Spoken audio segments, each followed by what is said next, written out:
ከ5 ዓመታት በፊት የኦህዴድ ብልጽግና ያንጋጋቸው መንጋዎች ለኦህዴድ ስልጣን መጽናት የተነጠፉ የፖለቲካ ምንዱባን አብዝተው የሚደጋግሙት አንድ መፍትሄ ነበራቸው። ይህም ትግራይን እንደ ቢያፍራ ማድረግ የሚል ነበር። ይህንን የኢትዮጵያን ሕዝብ ቢያፍራ የማድረግ መፍትሄ በራሳቸው በፊት አውራሪው በኦባሳንጆ በኩል መቀበላቸውን ደግሞ ጠቅላይ ሚኒስትሩ ሰሞኑን አውጀዋል። የምክክር ኮሚሽን ተመካካሪዎች ላሏቸውና አዲስ አበባ ለተሰባሰቡት የኦህዴድ ብልጽግና 4000 ካድሬዎችም ራሳቸው ኦባሳንጆ አንብበውታል። የአማራን ሕዝብ ወይም የኦሮሞን አሊያም የትግራይን ሕዝብ እንደ ቢያፍራ ማድረግ የሚለው ደግሞ ልክ አያሌዎችን ገድለው ስልጣን ናላቸው ኦባሳንጆ ሁሉ አብይ አህመድንም ፕሬዝዳንት በማድረግ እንደገና ለዓመታት ለማክረም ትክክለኛ መንገድ ተደርጎ ይፋ ተደርጓል። አዛውንቱ ኦባሳንጆ በኢትዮጵያና ህዝቧ ጥቅም ላይ ምርቅ መነስነስ የለመዱት ነውና ዘንድሮም የጌታ ሰው ነው ለሚሏቸው አብይ አህመድ ስልጣን ሲሉ በዲፕሎማሲው መድረክም እየታተሩ ነው።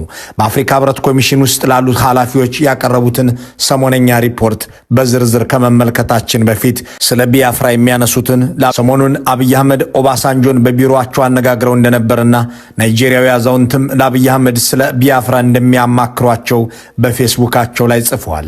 ይህ የጻፉት ነገር በሚዲያዎቻቸው ተዘግቧል። ኦባሳንጆም ኑ የቢያፍራ ልምዴን ላካፍላችሁ ብለው አራስ ቤት በመሰለውና እንደ ማዋለጃ ሆስፒታል ህፃናት ተወለዱበት እየተባለ በየቀኑ በሚነገርለት የመስፍናሪያ ኮሚሽን ውስጥ ተሰብሳቢዎች ፊት ተናግረውታል። ጠቅላይ ሚኒስትር ዶክተር አብይ አህመድ ኢትዮጵያ በምክክር ለምታረጋግጠው አንድነትና ዘላቂ የሰላም ጉዞ ኦሉሴጉን ኦባሳንጆ ትልቅ ትምህርት የሚሰጥ ልምዳቸውን አጋርተዋል አሉ። ጠቅላይ ሚኒስትሩ በማህበራዊ ትስስር ገጻቸው ባሰፈሩት መልእክት በታሪካዊው የሀገራዊ ምክክራችን ዋዜማ በምክክሩ ዙሪያ ከኦሉሴጉን ኦባሳንጆ ጋር ተወያይተናል ብለዋል። በውይይታችን ከዚህ ቀደም ካከናወኗቸው ተግባራት ጥበብ ለመቅሰም ችለናል ያሉት ጠቅላይ ሚኒስትሩ በተለይም የቢያፍራን የሰላም ሂደት በመምራት ያካበቱትን ልምድ ማጋራታቸውን አመልክተዋል። The National Dialogue Commission. After the end of our civil war, one of the arch leaders on the Biafra side, አብይ አህመድ አሊ ኦባሳንጆ ስለ ቢያፍራ አስተምሮኛል እያሉ ነው። ኦባሳንጆም ኑ ስለ ቢያፍራ ላስተምራችሁ ብለው በአደባባዩ ላይ ተገኝተዋል። ከዚያም በፊት እንዲሁ ነበር። ጥቅምት 2015 ዓ.ም ደቡብ አፍሪካ አንዳች በጉጉት የሚጠበቅ መድረክ በፕሪቶሪያ ከተማ እየተካሄደ ነው። የሚሊዮኖችን እልቂት ያስቆማል የተባለ፣ ለሚደፈሩ 100 ሺዎች ፋታ ይሰጣል የተባለ፣ የጥፋት ኃይሎችን ሁሉ ያጋመደ አንድ የክፋት መንገድ ይበጣጠስ ዘንድም ያስችላል የተባለ አስፈላጊ መድረክ ነበር። በዚያ መድረክም ላይ ቢያፍራ ይሉትን ቃል እንደ ማጣፈጫ ሳይሆን እንደ ማስፈራሪያ መጠቀም በየንግግሮች መሃል የሚገባ ነበር። ደግሞም ይህንን ቃል የሚናገሩት ኦሉሴጉን ኦባሳንጆ የተባሉት አደራዳሪ እንጂ ተደራዳሪዎቹ አልነበሩም። መንግስት ከፈለገ እንደ ቢያፍራ ማድረግ ይችላል እያሉ ሲናገሩ ልጦ የተራሰ ጉድጓዶ የተማሳዘውን ትኖትና ይህንን ነገር እንደ ጥሩ ምሳሌ አይጥቀሱት ያላቸው የለም። በእርግጥ ቢያፍራ የሚያኮራ ሳይሆን የሚያሸማቅቅ ተግባር የተፈጸመበት የአፍሪካውያን ጭካኔ ከተገለጠባቸው አጋጣሚዎች አንዱ የሆነ አደባባይ ነው። የነገሩ ክስተት 50ኛ ዓመት ሲሞላው የቢቢሲው አዳኦቢ ትሪሲያ አንድ መጣጥፍ ለአንባቢዎቹ አቅርቦ ነበር። ያን የቢያፍራን ክስተት ናይጄሪያውያን ከአእምሯቸው ሊያጠፉት ይታገላሉ፣ የነገሩ አስቀያሚነት ግን በአንጎላቸው ተቀርጾ ቀርቶባቸዋል ብሎ ነበር። በእርግጥም ርኅራኄ የለሽነት ግዝፍ ነስቶ የታየበት ኦባሳንጆ ለሚባል ኮሎኔል ደግሞ በፖለቲካና ውትድርና መድረክ ዝነኛ የሆነበት ክስተት የሆነለት በ2 ሚሊዮን እናቶችና ሕፃናት እልቂት የታጀበ ዝና፣ በህዝብ ደም የተጻፈ ታዋቂነት፣ ሰውን በማንነቱ መርጦ ባልተፈጠረበት ብሔሩ በሃይማኖቱና በዘሩ መርጦ በመግደል ከቦ በማስራብ የተገኘ አድናቆት ኦባሳንጆነት። The 6th of July 1967, civil war broke out. እንግሊዝ ከቅኝ ገዥነቷ ወጥታ ናይጄሪያ በናይጄሪያውያን መመራት ከጀመረች በኋላ ባይቷር ሆነናል፣ ተገፍተናል፣ ተበድለንማል ያሉ የደቡብ ምስራቅ የሀገሪቱ ፖለቲከኞች በማዕከላዊ መንግስቱ ውስጥ ጉልበት እንዲኖረን ብናደርግ ይሻላል አሉ። የማዕከላዊ መንግስቱ ጭቆናና አድሎ በእኛ ላይ በርትቷል ያሉት እነዚህ ሰዎች በአካባቢያችን ነዳጅ ቢኖርም እየተጠቀመበት ያለው የሌጎሱ መንግስት ነው የሚለው ቅሬታቸው የሰነበተ ነበር። የነዳጅ ማውጫ ጣቢያዎችን የያዘው የፌዴራሉ መንግስት እኛን የበይ ተመልካች አደረገን ሲሉ ብሶታቸውን ሲያስተጋቡ ቆይተዋል። እናም የእኛ ልሂቃን መንግስት ይሁኑ አሉና በእነሱ አካባቢ ተወላጅ ወታደሮች የተመራ መፈንቅለ መንግስት አደረጉና የሲቪል መስተዳድሩን ጣሉ። ሆኖም ሰሜነኞቹ በጄኔራል ያኩቡ ጎን እየተመሩ የመፈንቅለ መንግስት የመልስ ምት አደረጉና የፈነቀለውን መስተዳድር ፈንቅለው ስልጣን ያዙ። ፈንቅለው ግን አልበቃቸውም፣ ተበቀሏቸው። በቀጣይ ከቢያፍራ እንዲህ ያለ ፖለቲካዊ ጥያቄ ሊያነሳ ይችላል ብለው ያሰቡትን የፖለቲካ ሊቅ ሁሉ እንገድለዋለን ብለው ዘመቱ። ገማቾች 100,000 ይደርሳል ያሉት ከምድረ ቢያፍራ የበቀለ ሰው ሁሉ ተቀላ። በዚያ ጊዜ ቢያፍራዎች መላመቱ። በአገሪቱ ውስጥ የምንቆጣጠረው መንግስት ከሌለን አገሪቱን የሚቆጣጠረው መንግስት ለኛ ካልተመቸ መፍትሄው አገር መሆን ነው አሉ። እናም ተገንጥለናልና ዓለም ይወቀን ሲሉ ጥሪ ያቀረቡ። ስማችንም የቢያፍራ ሪፐብሊክ ነው፣ ናይጄሪያ ጎረቤታችን እንጂ አገራችን አይደለችም፣ ይህንኑ ታውቁልን ዘንድ እንጠይቃለን ሲሉ ማወጁ። ታንዛኒያ፣ አይቬሪ ኮስት፣ ጋቦን፣ ዛምቢያና ሄይቲ ለቢያፍራ አገርነት ዕውቅና ሰጡ። የእነርሱን ተወላጆች ፈንቅሎ ስልጣን የነጠቃቸው ጄኔራል ያኩቦ ጎን አይመራንም ብለው ራሳችንን አገር አድርገናል ያሉት የደቡብ ምስራቅ ናይጄሪያ ልሂቃን ከአፍሪካና ካሪቢያን አገራት ዕውቅና ቢያገኙም ከጥቃት አላመለጡም። ጄኔራሉ የሕግ ማስከበር ዘመቻ ወይም ፖሊስ አክሽን ያለውን ድርጊያ ከፈተባቸው። ያንን ከማድረጉ በፊት ግን ወደ ቢያፍራ ግዛት የሚገባውን የውሃ መስመር ቆረጠ። በዚያች ግዛት ውስጥ ድንጋይ አጋጭተው እሳት የሚፈጥሩ ሰዎች ካላነደዱ በቀር ክብሪት እንኳን አይገባም ብሎ ዘጋጋ። ማንም አይገባም፣ ወፍ እንኳን ከቢያፍራ ክልል ወጥታ አትበርም ተባለ። ከቦ አስራበ ቢያፍራ አለኝ የምትለውን ነዳጅ አውጥታ እንዳትሸጥ በሚያደርግ አኳኋን በእሳት ታጠረች። This is the road to Umuahia, the last big town still in Biafran hands. ማስራብን እንደ ጦር መሳሪያ ከበባን እንደ ስልት የቆጠረው የፌዴራሉ መንግስት ወታደራዊ አቅሙ እዚህ ግባ የሚባል አልነበረም። ስልጣን ከያዘ በኋላ ብቁ ወታደሮችን ጨፍጭፏቸዋል ወይም ዘራችሁ ከዘሬ አይደለም ብሎ አባሯቸዋል። የቀሩት እጅግም ብዙ ያልሆኑ ደግሞም አቅመ ቢሶቹ ናቸው። በትላልቅ አጀንዳ ላይ ሳይሆን በዕለት ደስታ ላይ የሚጨነቁ ነበሩ። መዝናናትን በብዙ የሚወዱ ፓርቲና ድግስ ጊዜያቸውን የሚወስድባቸው እንደገናም ወታደራዊ ስነ ምግባር ያልነበራቸው ናቸው። እናም እነዚህ ስነ ስርዓት የሌላቸውን በቢያፍራ ህዝቦች ላይ ባላቸው ጥላቻ ብቻ የተሰባሰቡትን ወታደሮች አሰልጥኖ የበለጠም ጭካኔ አሳይቶ ለማሰማራት የሚያስችለውን ጊዜ ከመከወን ባለፈ ጎን ለጎን ከበባው እንዲበረታ እንዲቀጥል አደረገ። እናም 7,000 ወታደሮች የነበሩት የፌዴራሉ መንግስት በአንድ ጊዜ ኑ ቢያፍራን እናጥፋት በሚል ፕሮፓጋንዳ ያሰባሰባቸውን 200,000 ምልምሎች አስታጠቀ። እዚህ ጋር በእርግጥም የጎልያድንና የዳዊትን ፊልሚያ የሚመስል ነገር ይታያል። የፌዴራሉ መንግስት 200,000 ሰራዊት ሲይዝ በዚያ ፖሊስ አክሽን ወይም ህግ ማስከበር ሲል በጠራው ዘመቻ ላይ 200,000 ጭፍራ ሲያሰማራ ቢያፍራ ስንት ነበራት የሚለው ጥያቄ የዳዊትና የጎልያድ ግጥሚያ ይነግረናል። ቁጥሩ ቅልብጭ ያለ ነው። 231 ወታደሮች ነበሯቸው። 231 ለ200,000 አገር ለመገንጠል የተነሱት ሰዎች ከዚህ በኋላ የቢያፍራ ሪፐብሊክ የምትባል አገር መስርተናልና ዓለም ይስማ ብለው ብቅ ሲሉ የነበሯቸው ወታደሮች 231 ብቻ ቢሆኑም የፌዴራሉ መንግስት ለዓለምና ለአገሩ ህዝብ የሚናገረው ግን በምድረ ቢያፍራ ገና ያልተወለዱ ህፃናት ጭምር ተገንጣይና ታጣቂ መሆናቸውን ነበር። በዚህ ፕሮፓጋንዳ አያሌ ናይጄሪያውያን ተቀላቀሉ። የፌዴራሉ መንግስት በ200,000 ሰራዊት አበጠ። ይህንን ያስተዋሉት ቢያፍራዎች በይድረስ ይድረስ 90,000 ጦር አስተማሩና አሰማሩ። የቢያፍራ ግዛት ተወላጅ የሆኑት ፕሮፌሰር ፌሊክስ ኦርጋው ጦርነቱ ሲጀመር ይላሉ፣ ጠመንጃ የታጠቀ ሳይሆን አይቶ የሚያውቅ እጅጉን ጥቂት ነበር። ትጥቅ የለም፣ ቦምብ የለም። ይነገርብን የነበረው ታሪክ ግን ሌላ ነው። ዓለምን የሚያጠፋ መሳሪያ የታጠቅን ተደርጎ ተወራብን። እንደ እውነቱ ከሆነ በእጃችን ቢላና ጩቤ ይዘን በታንክ የከበበንን የናይጄሪያን የኦባሳንጆን የፌዴራል መንግስት ጦር ለመፋለም ካነሳሳን ወኔና ተበዳይነት ውጪ አንዳች የምንመካበት ነገር አልነበረም ይላሉ። የምርምር ስራቸውን አቋርጠው ወደ ጦርነት የገቡበትን ሁኔታ ሲያስታውሱ ቢያፍራዎችን እንዳይወጡም እንዳይገቡም አድርጎ የከበበው መንግስት ዝግጅቱን ሲያደርግ ቆይቶ ወደ ፍልሚያ ገባ። በዚህ ወቅት ነው እንግዲህ ኦሉሴጉን ማቲው ኦኬኬዌላ ኦጉን ቦዮ አሬሙ ኦባሳንጆ የሚል ረዥም ስም የሚመጣው። Around the world, protesters and celebrities campaigned for an end to the conflict. back on the battlefield, the Nigerians were stronger and better equipped. ኦባሳንጆ ያንን የቢያፍራ ከበባ ከመሩና ካስፈጸሙ ሕፃናትን በማስራብ ምግብና መድኃኒት ዋና ሸቀጥ እንዲያገኙ በማድረግ አንድን ህዝብ ማንበርከክ ይቻላል ብለው ጦርነቱን ከመሩ ግንባር ቀደም ሰዎች ዋናው ነበሩ። 2 ዓመት ተዋግቶ ለ24 ወራት ተፋልሞ ድል ያልቀናው የፌዴራሉ መንግስት በመጨረሻ ጊዜ ላይ ኦባሳንጆን የዘመቻው ዋና አዛዥ አደረጋቸው።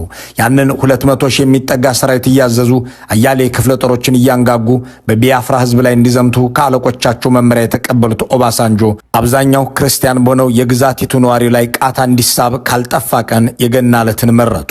ወቅቱ አሜሪካ የቬትናምን ጦርነት የምታካሄድበት ነበርና ከ100 ሺህ የቢያፍራዎች እልቂት ይልቅ የአንድ አሜሪካ ወታደር መቁሰል የዓለምን ሞገድ የሚቆጣጠርበት ጊዜ ነበር። እንዲያም ሆኖ የእንግሊዝ ሚዲያዎች ከፍተኛ የተባለውን ሽፋን ይሰጡት ነበር። መንግስታቸው በናይጄሪያ ቅኝ ገዢ የነበረ ከመሆኑ በተጨማሪ የቢያፍራ ተገንጣዮች እንዳይሳካላቸው አያሌ ድጋፍ አድርጓል። እናም ገንዘባቸው የፈሰሰበትን ጦርነት በጥብቅ የሚከታተሉት የብሪታንያ መገናኛ ብዙሃን ያንን የቢያፍራን ጦርነት ከስር ይዘግቡት ነበር። የቢያፍራ ህዝብ ለ2 ዓመት ተዘጋበት። ለ2 ዓመት በሰማይም በምድርም በመድፍም በአውሮፕላንም ተቀጠቀጠ። ሆኖም በሚገባ መክቷቸዋል። እንግሊዝን ይዘው የአገሪቱን ሀብትና ሰው አሰልፈው የሚፋለሙትን የፌዴራል መንግስቱን ወታደሮች የቢያፍራ ተገንጣዮች ተከላከሉ። ለ1 ዓመት ተኩል ያህል የፌዴራሉ መንግስት የረባ ድል አልቀናውም። ሆኖም ከበባውን ገፋበት። እናም የሚቀጥፋቸው ሕፃናት፣ ረሃብ የሚያረግፋቸው እናቶች፣ ሰብአዊ ቀውሱን ለዓይንም ለጆሮም የሚዘገንን አደረገው። በኦባሳንጆ የጭካኔ ትዕዛዛት የሚፈጸመው በደል ቢያፍራን የምድር ሲኦል አደረጋት። በተለይም እሳቸው በቀጥታ የሚመሩት ኮማንዶ ኦሪ የተሰኘችውን የቢያፍራ ከተማን ለመያዝ የከፋ ጭፍጨፋና ዝርፊያ ፈጸመ። አስገድዶ መድፈር እንደ ታንክና መድፍ የሚያገለግል መሳሪያ ሆነ።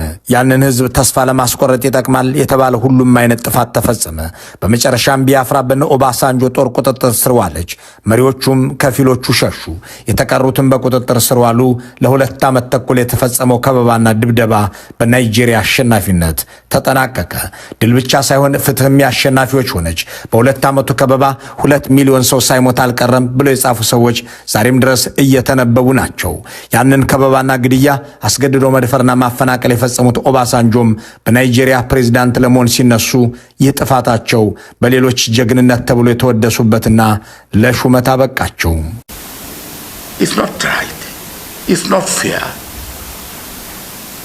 It's not good for this country. ቢያፍራ ከአፍሪካውያን የነጻነት ትግል ማግስት የጦር ወንጀል ጄኖሳይድና የዘር ማጽዳት ከተፈጸመባቸው ምድሮች መካከል አንዷ ናት። ግን ደግሞ ለዚህ ጥፋት ተጠያቂ የሆነ ወንጀለኛ በፍርድ አደባባይ ላይ አልቆመም። የቢያፍራ ሰዎች እንደ ዋና ገዳያቸውና በዳያቸው የሚያዩዋቸው ኦባሳንጆም የቢያፍራን ሞዴል ለአፍሪካ አምባገነን አጋሮቻቸው የሚያማክሩት ጉዳይ ሆኖ አዲስ አበባ ደርሷል። የቢያፍራ ሞዴል የህግ ተጠያቂነት በሌለበት ሁኔታ ጦርነትን መጨረስ፣ ህዝብን መግደል ነው። የቢያፍራ ሞዴል ፍትህን በአሸናፊዎች ዳንኪራ መሸፈን ነው። በደልን በድል አድርገናል ዜና ማለባበስ፣ አንድን ማህበረሰብ አንገቱን ደፍቶ እንዲኖር መቅበር የቢያፍራ ኦባሳንጆዊ ሞዴልና ትምህርት ነው እና አብይ የሚቀስሙት ትምህርትም ይህ ነው። ከጥቂት ዓመታት በፊት ከበባ የፈጸመው የአብይ አህመድና የጥፋት ጓዶቻቸው ጥምረት ለድርድር ደቡብ አፍሪካ ሲቀመጥ እኒህ የቢያፍራ ወንጀለኛ ዋና አደራዳሪ ሆነው ተቀመጡ። በየንግግሮቻቸው መካከልም ስለ ቢያፍራ ሞዴል ኦባሳንጆ ይናገሩ እንደነበር ዛሬ እነ ጌታቸው ረዳ ተደራዳሪዎቹ የማይረሱት ነገር ነው። ለኦባሳንጆ የቢያፍራ ሞዴል ማለት ወንጀል ፈጽሞ ተጠያቂነት እንዳይከተል ለማድረግ አንድን ማህበረሰብ ዘላለማዊ ገባር ማድረግ ማለት ነው። የብልጽግና መንግስት ይህንን የማድረግ አማራጭም እንዳለው ሲሰብኩ የነበሩት ኦባሳንጆ ሁሉም ወንጀል ፈጻሚ ተጠያቂ ይሆናል ማለት አይደለም እያሉ መሆኑ ነው። አዲስ አበባ ሄደው ተሰበሰቡ ለተባሉት 4000 የኦህዴድ ካድሬዎች ከቦ ማስራብ፣ ከቦ 2 ዓመትና ከዚያም በላይ መግደል እንደማያስጠይቅ እኔ ሕያው ምስክር ነኝ እያሉ መሆኑ ነው። እንዲያም ሆኖ ስለ ኦባሳንጆ የሚጽፉ ሰዎች አንድ ነገር ታዝበናል ይላሉ።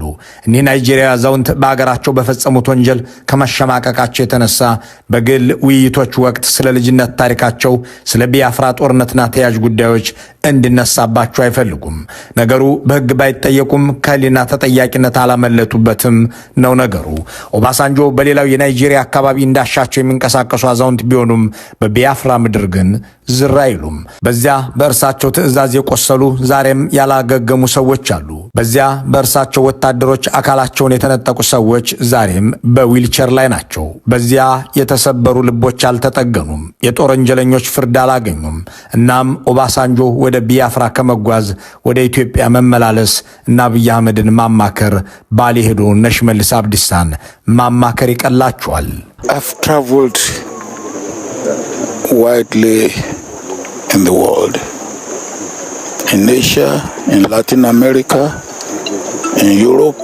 በመላው ዓለም በእስያ በላቲን አሜሪካና በአውሮፓ ብዙ ስፍራዎች ተዘዋውሬ ተመልክቻለሁ። ዋሻዎችን፣ የድንጋይ ላይ ጽሑፎችንና ጥንታዊ ህዝቦች ይኖሩባቸው የነበሩ ስፍራዎችንም አይቻለሁ። ነገር ግን እንደዚህ አይነት ነገር አይቻላውቅም። ስለ ድንጋይ ዘመን ስልጣኔ ማንበብ አሊያም እንዴት እንደነበር በአእምሮ መሳል አይጠበቅም። እነርሱ እዚሁ አሉና። የብልጽግናው ጠቅላይ ሚኒስትር የቅርብ አጋር እንደሆኑ የማይደብቁት ኦባሳንጆ የአገዛዙ ስልጣን ልታከተም በተቃረበችባቸው ሰሞናት ፈረንጆችን ሊማልዱ የዲፕሎማሲ ምርኩዛቸውን ይዘው ከናይሮቢ እስከ ዋሽንግተን ዲሲ ተመላልሰዋል። ከጆበርግ እስከ ብራስልስ ማስነዋል። ከመቀሌ እስከ ሲሸልስም እንዲሁ ቆይተውም የብልጽግናው መንግስት በመራው ጦርነት ቢያንስ 600 ሺህ ህዝብ ሞቷል ብለው በዓለም ሚዲያ ላይ ጻፉ። ከገዳዮቹ ጋር ቅርበት ያላቸው እኒህ አዛውንት ይህንን ቁጥር ከየት አገኙት ሲባሉ ከራሳቸው ከብልጽግናዎቹ የተነገረኝ ነው ብለዋል። 600 ሺህ ሰው እንደገደሉ የነገሩኝ የመንግስት ባለስልጣናት ናቸው ብለው አምነዋል ማለት ነው። በእርግጥ ገዳዮቹ በወዳጃቸው በኦባሳንጆ በኩል የተናገሩትንም እነሱም አስተባብለው አያውቁም። ሆኖም ዓለም አቀፍ ሪፖርቶች የሟቾች ቁጥር 1 ሚሊዮን እንደሚደርስ እየገለጹ ናቸው። ኦባሳንጆ የብልጽግናው መንግስት የቢያፍራ ሞዴልን መተግበር እንደሚያዋጣው ሲመክሩ በተቀናቃኝ በኩል ያለውን ልሂቅ በማስወገድ ከህግ ተጠያቂነት መዳን ይቻላል። ሚሊዮን ቢገደልም ሚሊዮኖች ቢያልቁም ማንም ዞር ብሎ አይጠይቅም። ዋናው ልሂቁን መጨረስ ነው ከሚለው በተጨማሪ ያንን ህዝብ አንገት አስደፍቶ ገባር ማድረግ ይቻላልም እያሉ ነው። የአማራንና የትግራይን እንዲሁም የኦሮሚያን ህዝብ እንደ ቢያፍራና አድርገው ብለው ለመወሰን ያስችላቸው ዘንድ ኦህዴዶች በሰበሰቡት 4000 ካድሬ ፊት የኦባሳንጆ ልምድ ቀርቦላቸዋል። ሰሞኑን ለአፍሪካ ህብረት ኮሚሽን አመራሮች ባስተላለፉት መልእክትም አብይን ከእግዚአብሔር የተላከ ነው ማለታቸው ታውቋል። አንድ የዲፕሎማቲክ ምንጭ እንዳሉት ኦባሳንጆ ከመቀለ መልስ ይህንን ሰው እየደግፉት ለአካባቢው መድህን ነው፣ የእግዚአብሔር ተልእኮ አለው እያሉ መናገራቸውን አብራርተዋል። እሳቸውም የብልጽግናውን አገዛዝ ከውድቀትና ከድቀት ለመከላከል ላደረጉት ተጋድሎ በአዲስ አበባ ቪላ ተበርክቶላቸዋል። ቤታቸውም ቢኖሩበትም ባይኖሩበትም እንክብካቤ አይለየውም። በጠቅላይ ሚኒስትሩ ቢሮ የተመደቡ ጠባቂዎችና የጽዳት ባለሙያዎችም ይንከባከቡታል። ኦባሳንጆ ተማሩበት የሚሉት አብይ አህመድም ልምድ ቀሰምኩበት እያሉ የሚናገሩለት የቢያፍራ ታሪክ ባጭሩ ይኸው ነው። ለአብይ አህመድ የነገሯቸውንና ከጥቂት ዓመታት በፊት የብልጽግና ምዕመን ያነሳው የነበረውን ነገር እናስቀድም። ሰሞኑን አብይ አህመድ ኦባሳንጆን በቢሮአቸው አነጋግረው እንደነበርና ናይጄሪያዊ አዛውንትም ለአብይ አህመድ ስለ ቢያፍራ እንደሚያማክሯቸው በፌስቡካቸው ላይ ጽፏል። ይህ የጻፉት ነገር በሚዲያዎቻቸው ተዘግቧል። ኦባሳንጆም ኑ የቢያፍራ ልምዴን ላካፍላችሁ ብለው አራስ ቤት በመሰለውና እንደ ማዋለጃ ሆስፒታል ሕፃናት ተወለዱበት እየተባለ በየቀኑ በሚነገርለት የመስፍናሪያ ኮሚሽን ውስጥ ተሰብሳቢዎች ፊት ተናግረውታል። በኮማንዶ ሰራዊት ላይ ከባድ ጉዳት ማጋጠሙ ተነገረ። የሌትናንት ጀነራል ሹማ አብደታ የጦር ክፍል ደግሞ በአራት አቅጣጫዎች ጥቃት ተከፍቶብኛል ሲል አሳውቋል። በአማራ ክልል የተለያዩ አካባቢዎች የሚፈጸሙ ጥቃቶችም ቀጥለዋል። ለዘመቻ በሚል ወደ ፋኖ ኃይሎች ቀጠናዎች የሚሰጡ ተልእኮችን ተከትሎም ለጉዳት የሚዳረጉ ወታደሮች አሃዝም እያሻቀበ ይገኛል። በእንዲህ ያለ የአንድ ሀገር ልጆች መካከል በፖለቲካ ልዩነት ሳቢያ የሚደረግ ውጊያም ጥቅምና ስልጣን ያስተሳሰራቸው ሹማምንት ግን ፍትሃዊ ጦርነት ነው እያሉ ሞትን ማበረታታት ላይ ተጠምደዋል። እነዚህ ባዕዳን የሚባሉ ጠላቶች ከአንድ 2-3 ጊዜ አብዛኞቹ ሞክረዋል ኢትዮጵያን ወረው፣ ግን ሁሉም በጀግኖች የኢትዮጵያኖች አርበኞች ተሸንፈዋል። የዛሬዎቹም የኛው ባንዳዎች ፉከራቸው አልሳካ ሲላቸው ከነዚህ ኃይሎች ጋር ሆነው እንደሚወጉ ሊያስፈራሩ ይሞክራሉ። በክልሉ በሰሜን ሸዋ ዞን መርሐቤቴ ቀጠና የተከሰተው የዚህ ጦርነት አንድ የቅርብ ማሳያ ነው። ዓለም ከተማን ጨምሮ እስከ ኮላሽ ተራራ ባለው ስፍራም የፋኖ ኃይሎች የከፈቱትን ጥቃት ተከትሎም የኮማንዶና አየር ወለድ ሰራዊቱ በርካታ አባላት ለሞት ተዳርገዋል። በተለይም ዘይታ በተባለ ስፍራ በአንድ የመንግስት ወታደሮችን በጫና ተሽከርካሪ ላይ ያጋጠመ የቦምብ ጥቃትን ተከትሎ በቁጥር በውል ያልታወቁት ለጉዳት መዳረጋቸውም ተሰምቷል። በአካባቢው ትናንት የተደረገው ውጊያን ተከትሎ ከተራራማ ስፍራዎች ላይ ወደ ዓለም ከተማና አካባቢው የከባድ መሳሪያ ድብደባ መፈጸሙ ሲሰማም አንድ መምህር መገደላቸውንም ነዋሪዎች አረጋግጠዋል። በዚህ ስፍራም የነበረው ዘመቻን በተመለከተ መግለጫ ያወጣው የሌተናንት ጀነራል ሹማ አብደታ የኮማንዶና አየር ወለድ የጦር ክፍልም በአራት አቅጣጫ ከፋኖ ጥቃት ተከፈተብን ብሏል። አይቀጡ ቅጣት ቀጣሁት፣ የፋኖ የክፍለ ጦር አዛዥ 3 አመራሮችናም ከ30 በላይ ጽንፈኞችንም ደመሰስኩ ይላል ይሄው የመከላከያ ሰራዊቱ መግለጫ። የሚጠቀሱ ቁጥሮች ላይ ያለው ጥያቄ እንደተጠበቀ ሆኖም ሰራዊቱ በየቀኑ እንዲህ ቅልጥ ያለ ጦርነት ውስጥ እንደሆነ የገለጸም ስልጣናቸውን ሊያስቀጥሉበት ያሰማሩት የብልጽግናው ሹማምንት ግን ትናንሽ ግጭቶች እያሉ መግለጻቸውን ልብ ይሏል። ሌላኛው በክልሉ ከባድ የተባለ ሰብአዊ ጉዳት የተመዘገበበት አውደ ውጊያ ደግሞ በሰሜን ወሎ ዞን ላሊበላ አቅራቢያ ገነተ ማርያም ተብሎ በሚጠራው ስፍራ የተከናወነው ነው። ወደ ፋኖ ኃይሎች የተደረገ ዘመቻን ተከትሎም በቦታው ያቀኑ ወታደሮች ላይ የተከፈተ ድንገተኛ ጥቃት በርካታዎችን ለህልፈተ ህይወት ዳርጓል። በደርዘን የሚቆጠር የጦር መሳሪያን በፋኖ ኃይሎች እንዲወሰድ አድርጓል። በተመሳሳይ በዚሁ በወሎ ቀጠና ከደንሳ ወደ በለጩማ በመጓዝ ላይ የነበሩ ወታደራዊ ተሽከርካሪዎች ላይ ጥቃት ተከፍቶም አሁንም በቁጥር በውል ያልታወቁት ሰለባ ሆኗል። አገዛዙ ጥምር ጦር እያለ ካሰማራው የፖሊስ የሚሊሻናም የመከላከያ ሰራዊቱ ባሻገርም የአካባቢ አመራሮችን በዚህ የእርስ በርስ ጦርነት ደመከልብ መሆናቸውም ቀጥሏል። በሰሜን ሸዋ ዞን መንዝማማ የጽህፈት ቤት አመራር የነበሩ አንድ ግለሰብ ደግሞ ከነዚህ ውስጥ አንዱ ሆነዋል። የብልጽግናው አገዛዝ በአማራ ክልል የሚደረገውን ጦርነት የሚቀጥል ነው የሚሉ ሁለት የተለያዩ መልክ ያላቸው ማብራሪያዎችን ከባህር ዳርም ከአዲስ አበባም ከሰሞኑ መስጠቱ የሚታወስ ነው። ባህር ዳር የሚገኘው የኦህዴድ ብልጽግና ተላላኪው ቡድን የህግ ማስከበር ሲል የጠራውን ጦርነቱን እንደሚቀጥል ገልጾ ነበር። ጠቅላይ ሚኒስትር አብይ አህመድም በአማራም ይሁን በኦሮሚያ ክልል ያሉ ታጣቂዎች ለአመታትም ሳይጠፉ ሊቆዩ ይችላሉም፣ ለኛ ግን ስጋት አይሆኑም እያሉ የናይጄሪያን ተሞክሮም እያነሱ ክልሎቹም እየደቀቁ እንደሚቀጥሉ ያላቸውን አቋም መናገራቸው የሚታወቅ ነው። ይህ በእንዲህ እንዳለ ጠቅላይ ሚኒስትሩ ወደ አማራ ክልል ደብረ ማርቆስ ተጉዘው ውጊያቸው ኪሳራ ነው ብለዋል።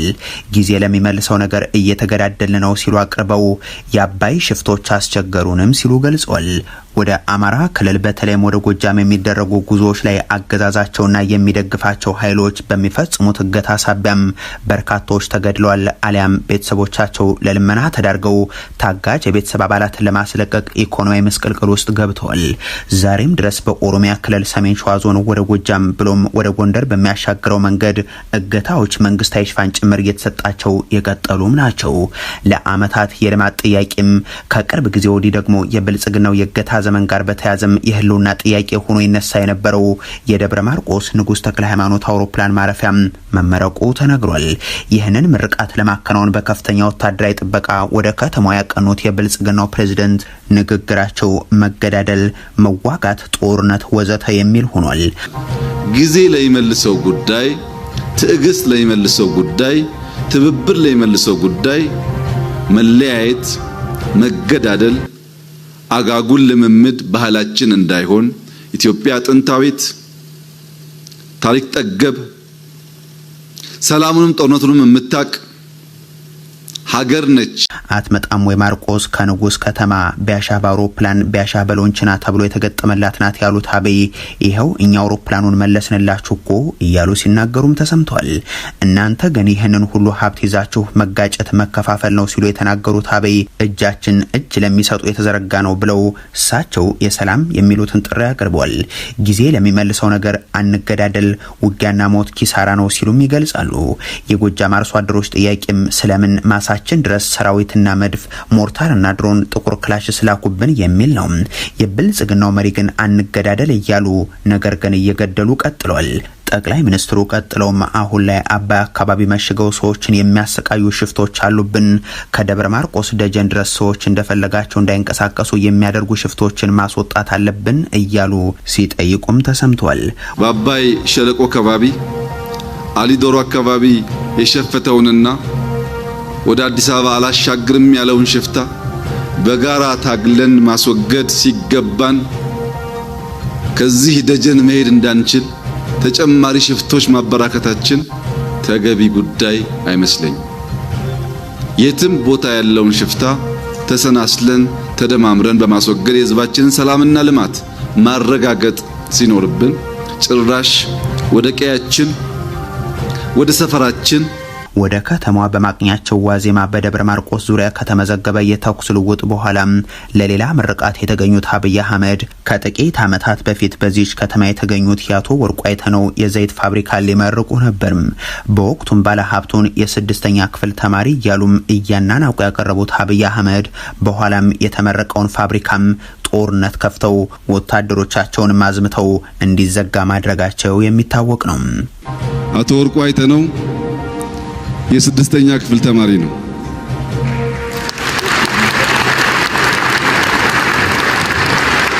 ነገር ግን የስድስተኛውን ክፍል ተማሪ እረኛ መሆን ሲገባው፣ የቆሎ ተማሪ መሆን ሲገባው አክብሮ አስጀምሮ ያስጨረሰው ደግሞ ፈጣሪ ምስጋና ይገባዋል።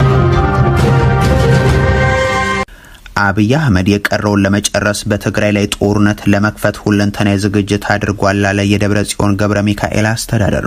የትግራይ ህዝብ ድል ይጎናጸፋል ያለው የትግራይ መንግስት ክልሉን ለቀው ለተፈናቀሉ ወጣቶችም ጥሪ አስተላልፏል።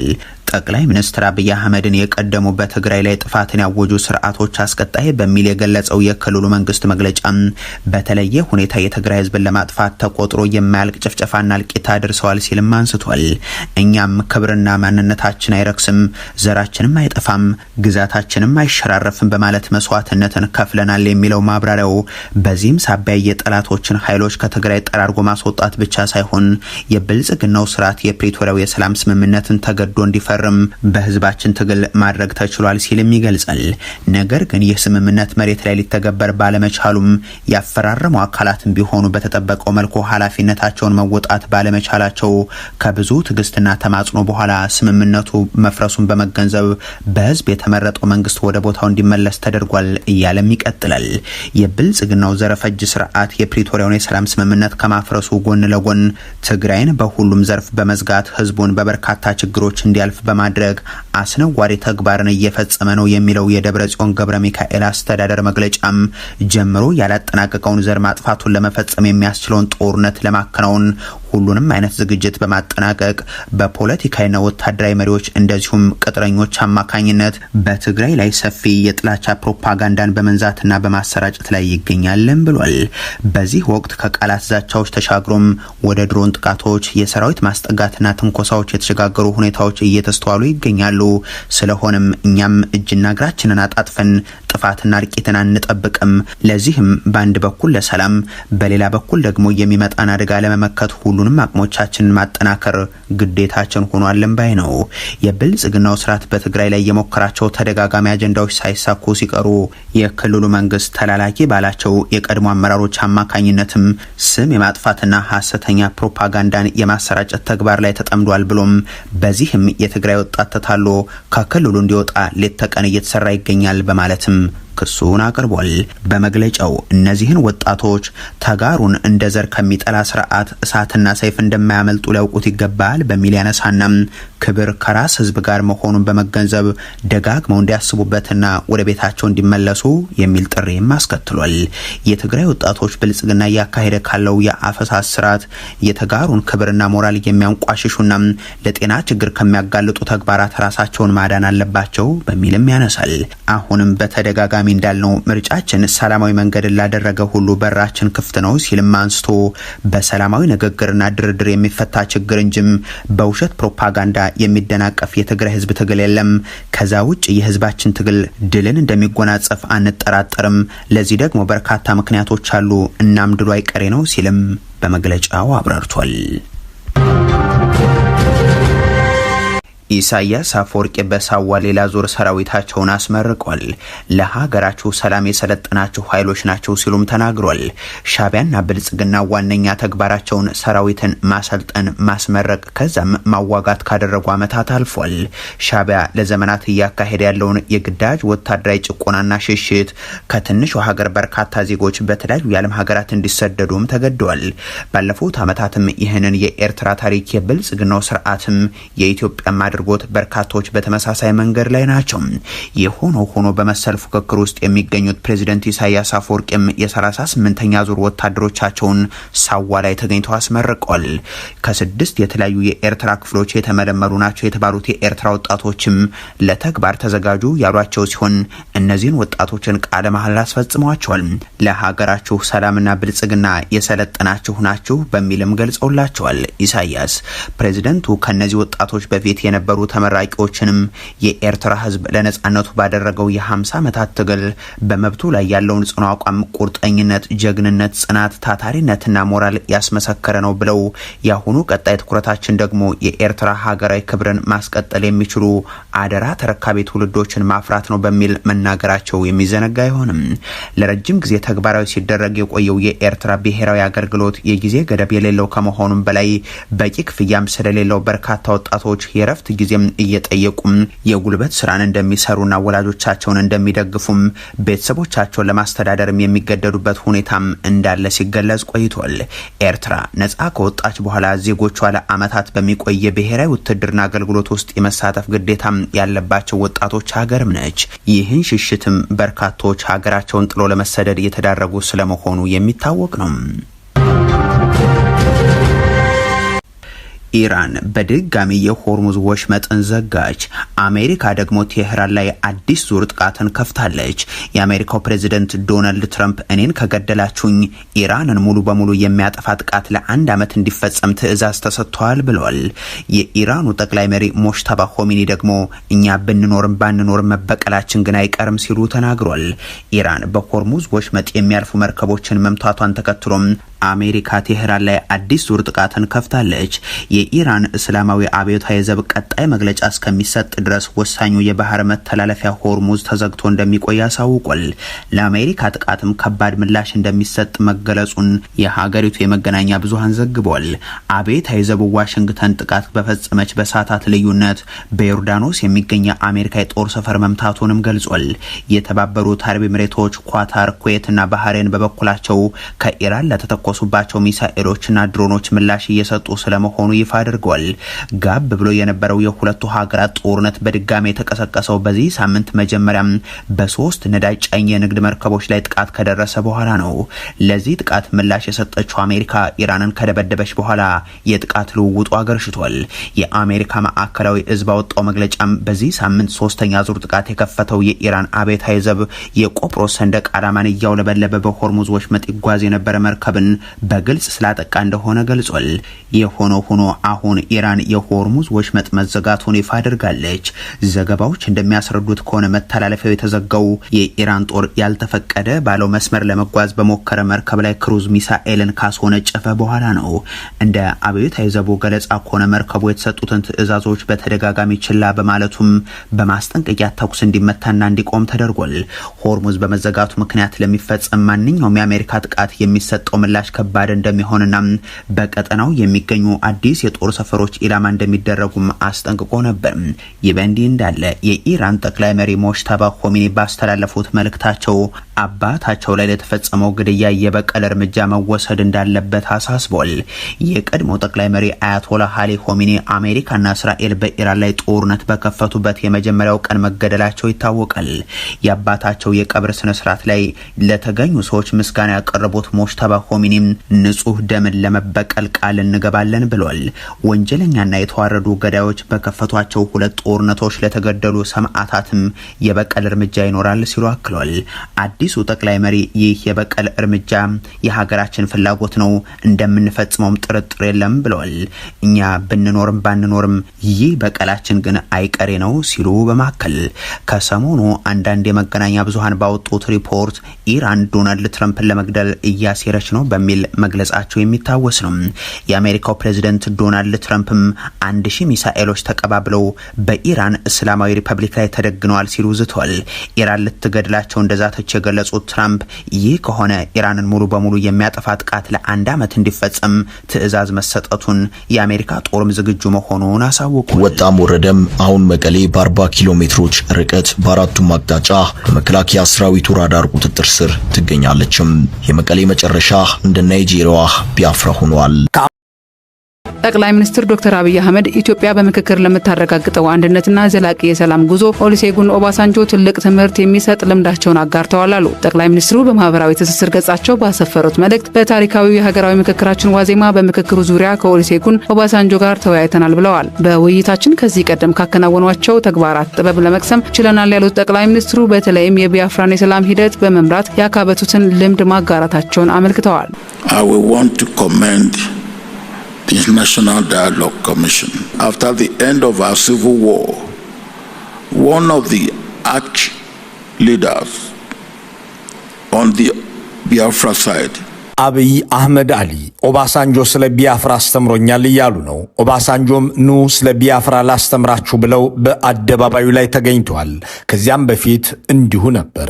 ጥቅምት 2015 ዓ.ም ደቡብ አፍሪካ አንዳች በጉጉት የሚጠበቅ መድረክ በፕሪቶሪያ ከተማ እየተካሄደ ነው። የሚሊዮኖችን እልቂት ያስቆማል የተባለ፣ ለሚደፈሩ መቶ ሺዎች ፋታ ይሰጣል የተባለ፣ የጥፋት ኃይሎችን ሁሉ ያጋመደ አንድ የክፋት መንገድ ይበጣጠስ ዘንድም ያስችላል የተባለ አስፈላጊ መድረክ ነበር።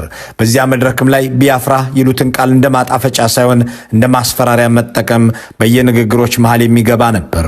ደግሞም ይህንን ቃል የሚናገሩት ኦሉሴጉን ኦባሳንጆ የተባሉት አደራዳሪ እንጂ ተደራዳሪዎቹ አልነበሩም። መንግስት ከፈለገ እንደ ቢያፍራ ማድረግ ይችላል እያሉ ሲናገሩ ልጦ የተራሰ ጉድጓዶ የተማሳዘውን ትኖትና ይህንን ነገር እንደ ጥሩ ምሳሌ አይጥቀሱት ያላቸው የለም።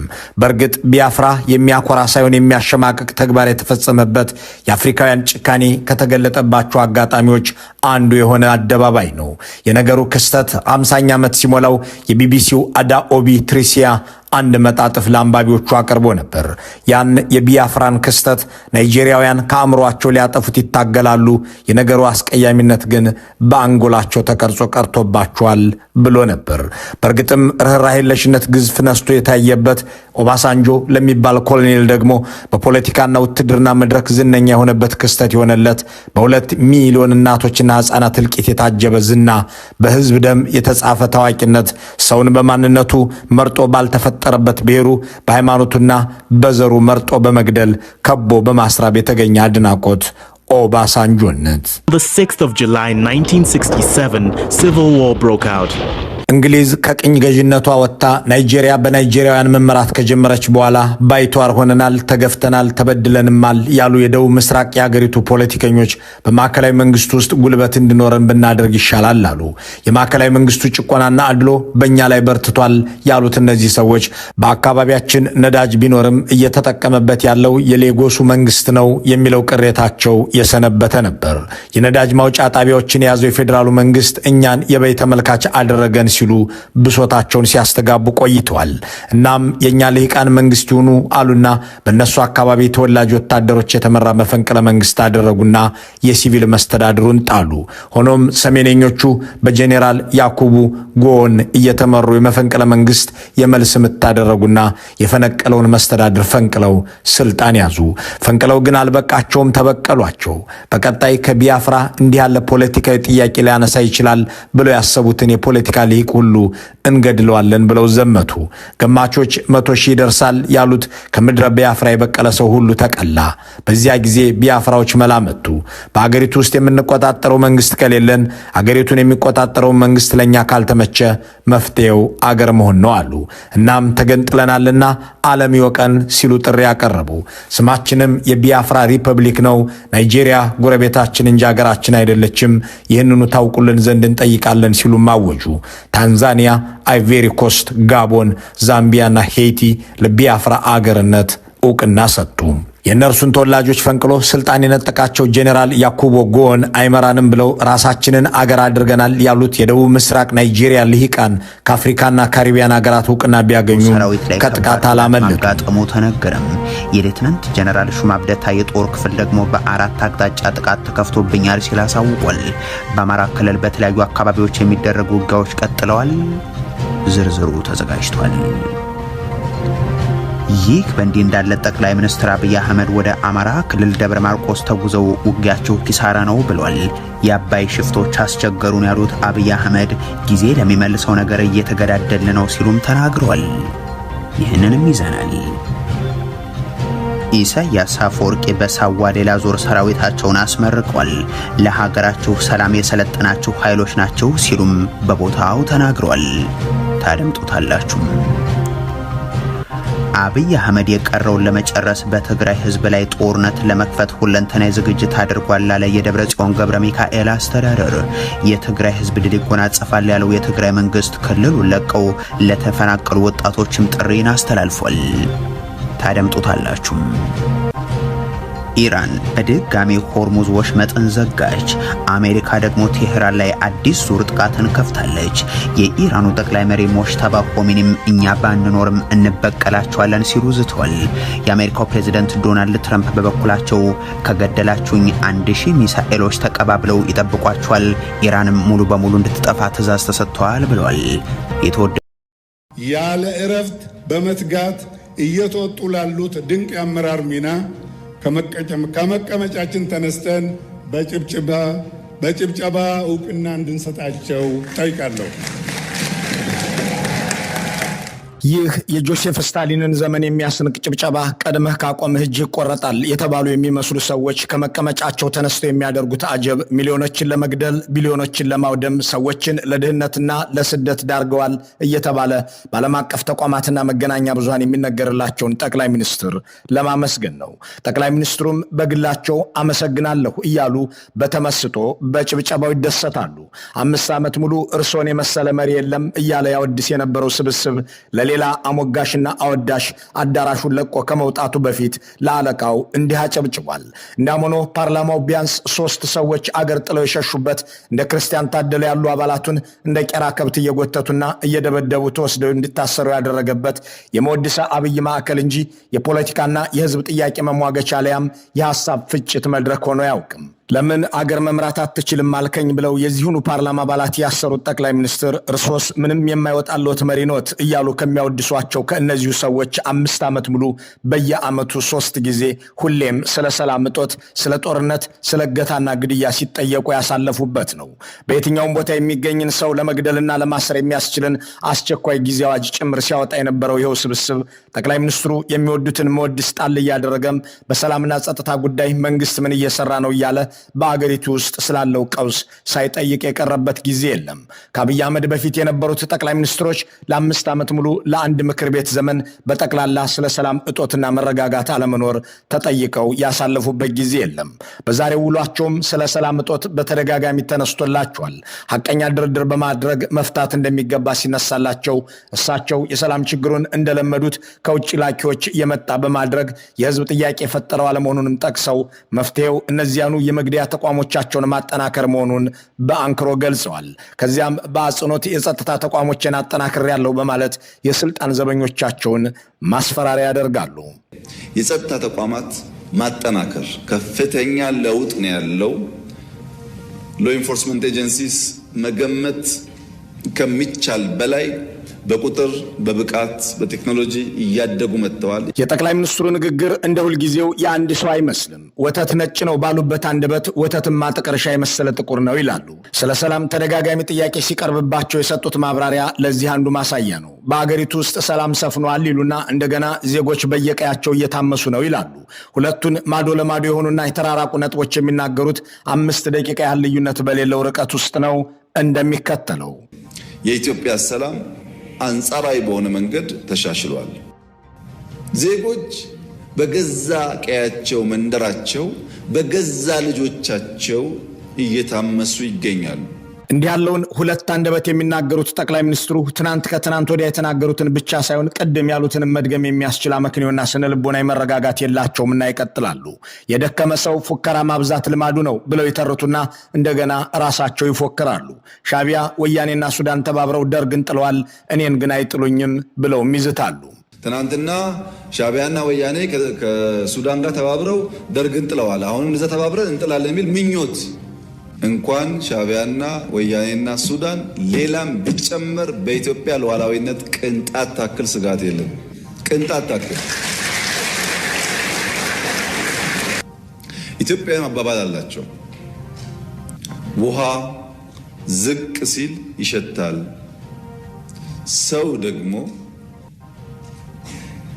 እየደከመ እየሰነፈ ሲሄድ ኩራትና ፉከራ ያበዛል ይላሉ።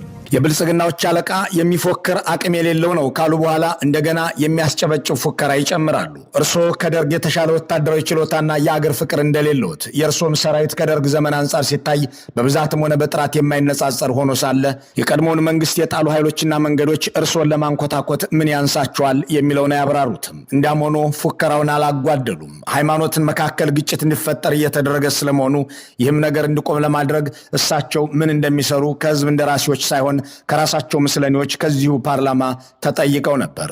የአብይ አህመድ አሊ መልስ እንደስከዛሬው ያለ ነው። አገሩን ሰላም ያድርጉት እንጂ ሲባሉ እኔ እኮ የሰፈራችሁ ሚሊሻ አይደለሁም የሚሉት ጠቅላይ ሚኒስትሩ በረሃብና በድርቅ ሰው እየሞተ እኮ ነው ሲባሉ ረሃብ ብርቅ ነው እንዴ ያደግንበት እኮ ነው የሚሉት አብይ መረጋጋት ጠፋ ሲባሉ በእኔ ዘመን የተጀመረ አታስመስሉት ሲሉ የሚደመጡት ጠቅላይ ሚኒስትሩ የኑሮ ውድነት እኮ ከሚሊኒየሙ የወረስኩት ነው ሲሉ የሚታወቁት እኒሁ ሰው ዛሬም ስለ ሃይማኖት ተኮር ግጭት ሲነሳላቸው በእኔ የተጀመረ አይደለም ሃይማኖት ሁሉ ሲጋጭ ኖረ ነው እያሉ በአርሲ የተካሄደውን ጭፍጨፋም ግጭት በማለት እየጠሩ ያብራራሉ።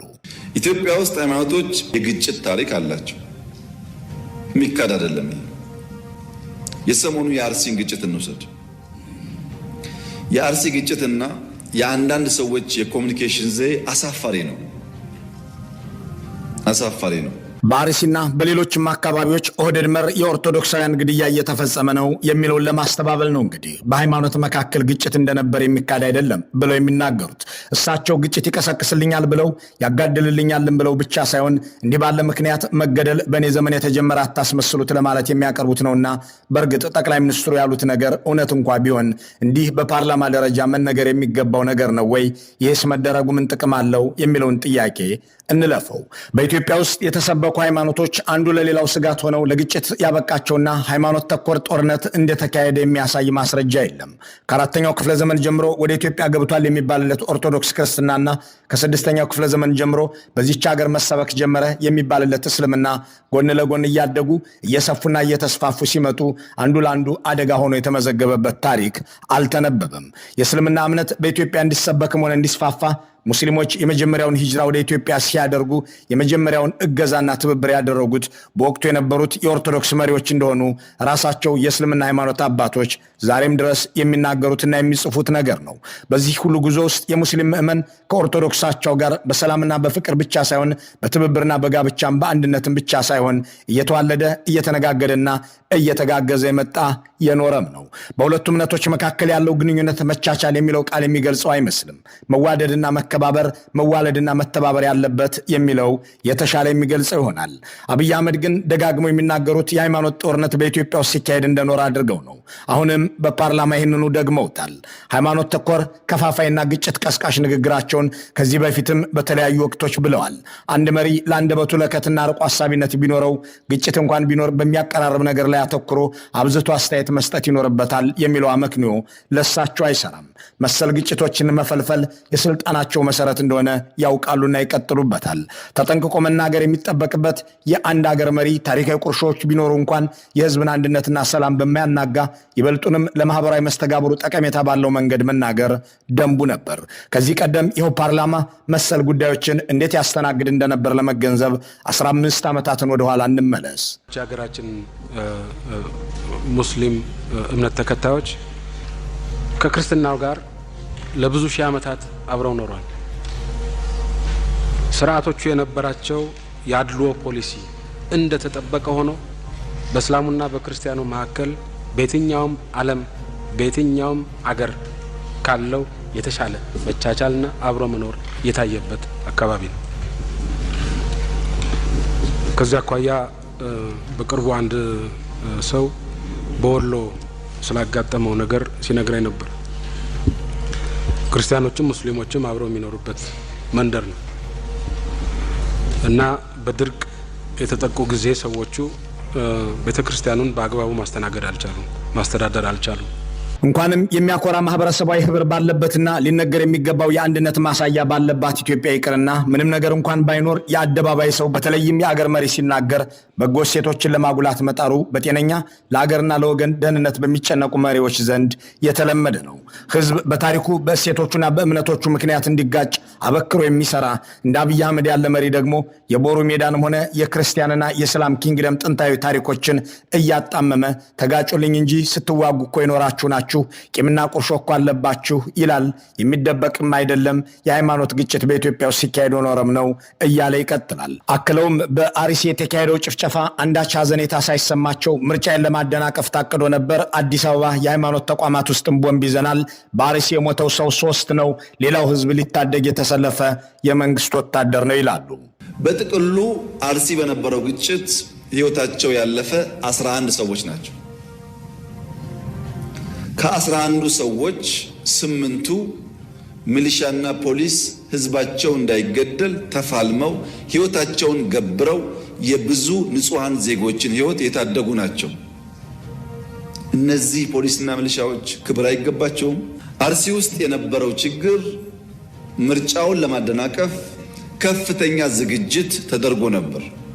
እዚህ አዲስ አበባ የሃይማኖት ተቋማት ውስጥ ሳይቀር ቦምቦችና ክላሾች ስንይዝ ነበር በየቦታው። የብልጽግናዎች ጠቅላይ ሚኒስትር ሆይ የአርሲዎች ጭፍጨፋ የእርሶን የምርጫ ድግስ ለማደናቀፍ ነው ከተባለ ታዲያ በመስከረም በህዳርና ታህሳስ የተካሄዱት ተመሳሳይ እልቂቶች ምንን ለማደናቀፍ የተካሄዱ ነበሩ? ያኔም ምርጫ ነበረበትን? ደግሞስ ምርጫ ለማደናቀፍ ከሆነ ለምን ራሳቸውን ተጎጂዎቹን ኦርቶዶክሶችን እያነቁ አሰሯቸው የሚለውን ጥያቄ እንለፈው። እሳቸው አበክረው የተበሳጩትና ያዘኑት አርሲ ውስጥ ሰዎች በሚከተሉት ሃይማኖት ምክንያት ጭፍጨፋ ስለተፈጸመባቸው ሳይሆን ለምን መከላከያ ያልታደጋቸውም በሚል ጦር ሰራዊታቸው ላይ የተሰማው ማህበረሰባዊ ቁጣ ነው። የአርሲ ኦርቶዶክሳውያንን እያሰለሱ እንዲጨፈጨፉ ያደረጉበትን ሁነትም እንዲሁ አቃለው ወታደሮቻቸው ላይ የተሰነዘረውን ትችት አጣጥለው አልፈውታል። በዚያ ቦታ ላይ ህዝባቸውን ለመታደግ መስዋዕትነት ለከፈሉ የፖሊስና ሚሊሻ አባላት የተከበረው ምክር ቤት ክብር እንዲሰጥልኝ በትህትና እጠይቃለሁ። ሰው እንዳይመታ እየተዋደቀ ያለን ሰው በሃይማኖት ጥላ መውቀስ ተገቢ ነው? ነገሩስ በወጉ በቅጡ ሳይገነዘቡ ማራገብስ ተገቢ ነው?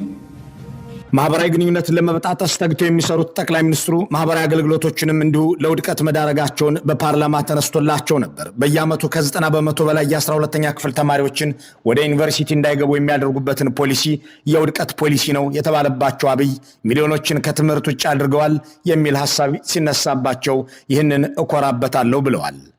የ12ኛ ክፍል ማጠናቀቂያ ፈተና ከወሰዱ ተማሪዎች መካከል 50% እና ከዛ በላይ ማምጣት የቻሉት 8.7% ወይም 50 ሺህ ተማሪዎች ብቻ ናቸው። ይህም የመንግስትን የትምህርት ጥራት በዋቅራዊ ኪሳራ የሚያሳይ ነው። 92% የመውደቅ ምጣኔ ከፍተኛ የትውልድ ብክነት ወይም ጄኔሬሽናል ካታስትሮፊ ነው። መምህሩ ፈተና አውጥቶ ተማሪዎችን ማሳለፍ ካልቻለና ከወደቁ የወደቀው መምህሩ ነው የሚል ኮመን አባባል አለ በእኛ በአስተማሪዎች ዘንድና ይህን ያክል 92% የመውደቅ ምጣኔ ካለ እኔ ወድቋል ብዬ ማስበው ትምህርት ሚኒስቴር ነው። በእኛ በኩል ግን በትምህርት ዘርፍ ያለን አቋምና የምንሰራው ስራ ከየትኛውም ዘርፍ ስራ በላይ እንኮራበታለን። የሚያማቅቅ የኑሮ ውድነት እንደ ወረርሽኝ የተስፋፋ ድህነት ሚሊዮኖችን ተስፋ እንዲቆርጡ ያደረገው ሁነት ስራ አጥነት የበዛበትን መንግስት የሚመሩት ጠቅላይ ሚኒስትሩ በአገሪቱ ውስጥ መካከለኛ መደብ የሚባለውን አጥፍተው ድህነት እንዳበዙም በፓርላማቸው ተነስቶላቸው ነበር። ይህንን ጉዳይ በቀጥታ አስተያየት አልሰጡበትም። ይልቁንም የተለያዩ ቁጥሮችን እየጠቀሱ አድገናል ሲሉ ውለዋል። በተግባር ግን ባለፉት ዓመታት የተተገበረው የማክሮ ኢኮኖሚ ማሻሻያ ዝቅተኛውን የማህበረሰብ ክፍል ለከፋ ድህነት በዳረገበት ሁኔታ ላይ እንገኛለን። ማሻሻያውን ተከትሎ የመጣው ሰማይ የነካ የዋጋ ግሽበት በሚሊዮኖች የሚቆጠሩ ዜጎችን የመግዛት አቅም ሙሉ በሙሉ አሳጥቷል። ይህንንም ተከትሎ ቋሚ ደሞዝ የሚከፈላቸው የመንግስትና የግል ድርጅቶች ሰራተኞች፣ ዝቅተኛ ገቢ ያላቸው የከተማ ነዋሪዎች፣ አነስተኛ ነጋዴዎች፣ አነስተኛ ይዞታ ያላቸው አርሶ አደሮችና አርብቶ አደሮች ወገኖቻችን በስውር ረሃብ ውስጥ ወድቀዋል። የቤት ኪራይ ከአብዛኛው ዜጎቻችን ወርሃዊ ገቢ በላይ ሆኗል። በአሁኑ ወቅት በሀገራችን መካከለኛ የሚባል የህብረተሰብ መደብ ጠፍቶ ጥቂት እጅግ የበለጸጉና አብዛኛው በድህነት የሚማቀቅ ሁለት መደቦች ሆነዋል።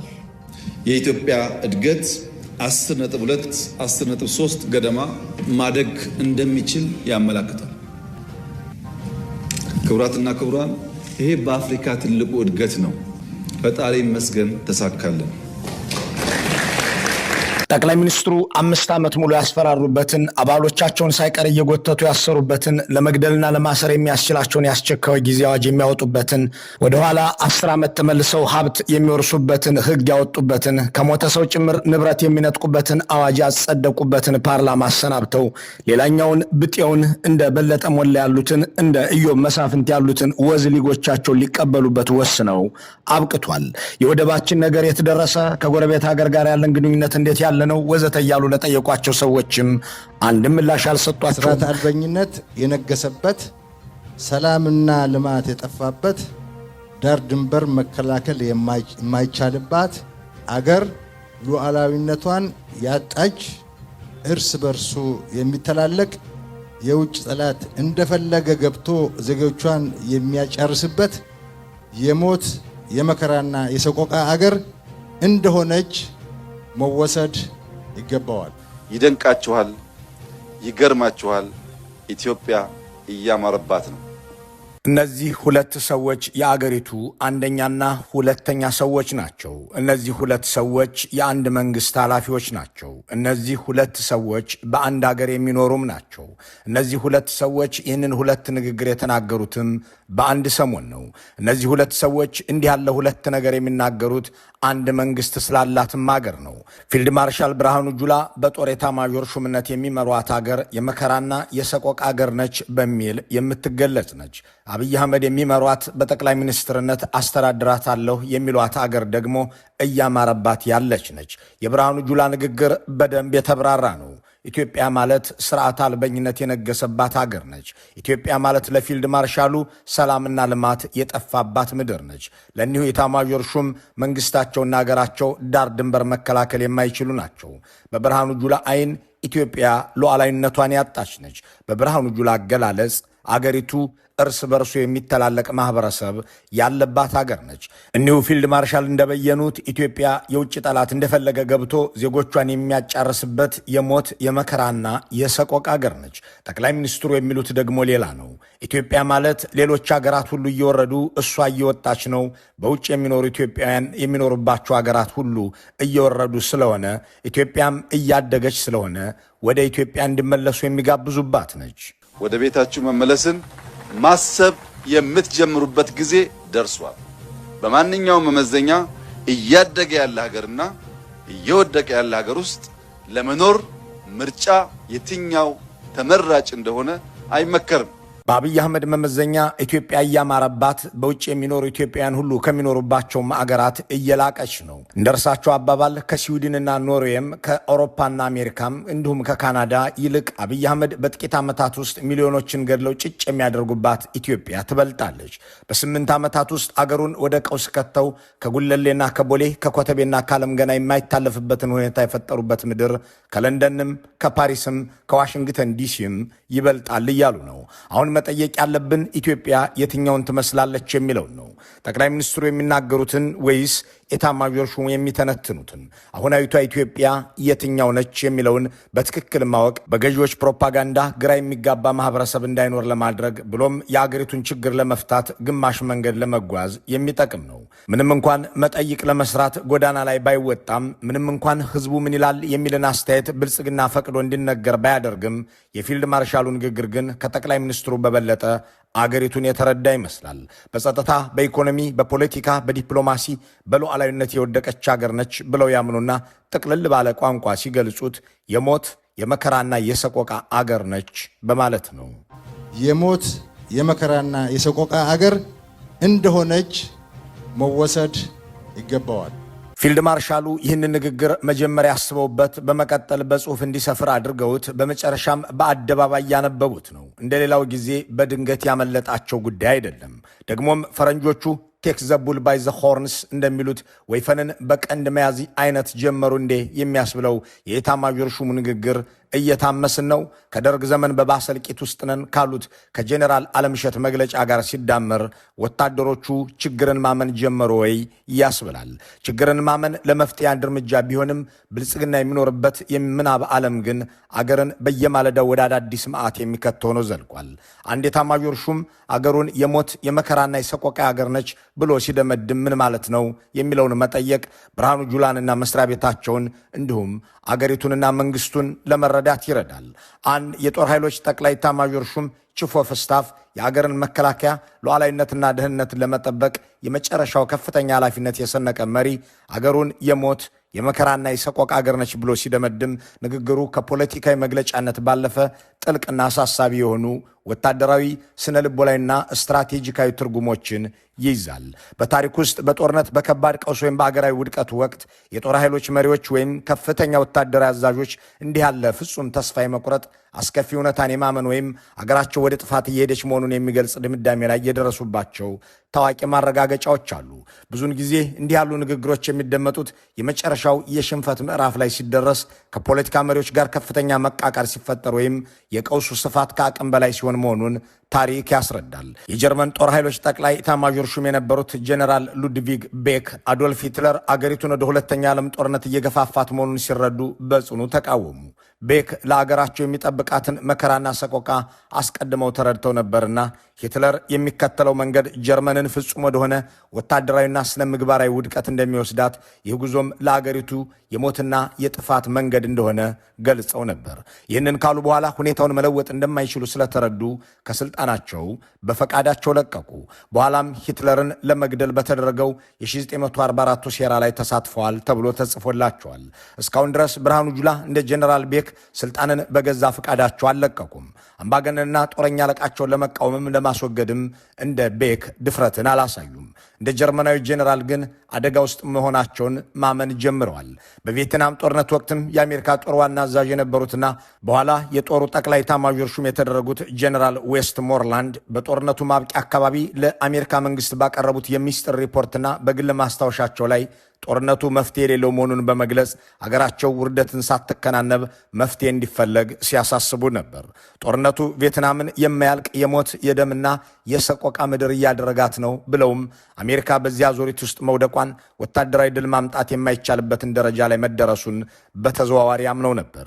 ኢትዮጵያዊ ፊልድ ማርሻል እንደ አሜሪካዊ ጄኔራል የተሟላ ድፍረትን ተላብሰው ጦርነቱ መፍትሄ የለውም ባይሉም ከ2010 ወዲህ ቀውስ ውስጥ ገብተናል በማለት የአብይ አህመድ ወደ ስልጣን መምጣት ጦርነት እየፈለፈለ አገርን ቀውስ ውስጥ እንደከተተ አምነዋል። በ2010 ዓ.ም ለውጥ በኋላ የተለያየ ጭንብል ለብሰው ጭንብል ለባሾች ያሉትን ነገር ትተን 2010 ባሉት ጉዳይ በዚያ ጊዜ መቁጠሪያ ላይ እንስማቸው። ሀገር በሞትና በሰቆቃ ውስጥ እንዳለች አበክሮ መግለጽ፣ ሰራዊቱ ወደፊት ለሚወስዳቸው ማናቸውም ወታደራዊ እርምጃዎች ቅድመ ሁኔታና ምክንያት ማዘጋጃ መንገድ እየፈለጉ ነውን የሚለውንም ጥርጣሬ እንትወው። ይህንን ጉዳይ ብርሃኑ ጁላ ብለውት ያልሆነላቸው ቢያንስ በዚሁ ኃላፊነት ከ5 ዓመት በላይ ተዋግተው ማሸነፍ ያልቻሉ ናቸውና ሌላ ወደ ውጊያ በመምራት የመጨረሻውን ውርደት ወይም ዳግማዊ ምርኮ ሰግተዋል የሚለውንም ግምት እንዝለለው። ፊልድ ማርሻሉ በኢትዮጵያ መከላከያ ውስጥ በተለያየ መልክ ረዥም ዘመን በመቆየት በአሁኑ ወቅት የሚበልጣቸው የለም። ይሁን እንጂ ቀደም ሲል የጠቀሱትን የሞት የመከራና የሰቆቃ አገር ነች የሚለውን የኢትዮጵያን ሕይወት የሚያስቀምጡት ከ2010 ወዲህ ከአብይ አህመድ የስልጣን መምጫ ዘመን ወዲህ ያለውን ነው። ደግሞም ሰቆቃዊ ኢትዮጵያ በሁሉም መስክ የሚገለጽ መሆኑን ጽፈው ባነበቡበት ማብራሪያ በግልጽ ይነገራል። ኢትዮጵያ ስርዓት አልበኝነት የነገሰበት ነው በማለትም ትገለጻለች።